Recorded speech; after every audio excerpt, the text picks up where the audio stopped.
এটা হলো Brunei king. এই যে প্রায় 1.5 কেজির মতো ওজন হবে। তো আমটা রাখছিলাম, এখন দেখি কাটবো, দেখি আজকের স্বাদটা আসলে কেমন হয় আপনাদের জানাচ্ছি। আচ্ছা,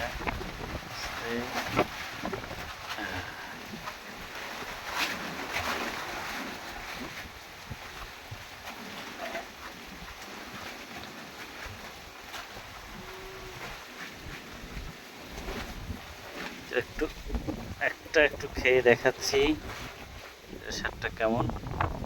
বিসমিল্লাহির রহমানির রহিম।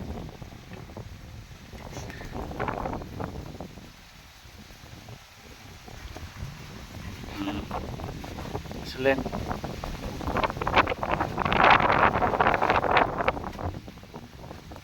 স্বাদের কথা বলতে গেলে অতটা মিষ্টি না, একটু হালকা টক টক, তবে ভালো, খাইতে ভালো লাগে যারা ব্রুনাই কিং চাষ করতেছেন। তবে আমার যেটা ধারণা যে এই আমটা আসলে শখের বশে হয়তো একটা গাছ লাগানো যায়, তো একটু বাণিজ্যিকভাবে আসলে এই আম চাষ করা লাভজনক না।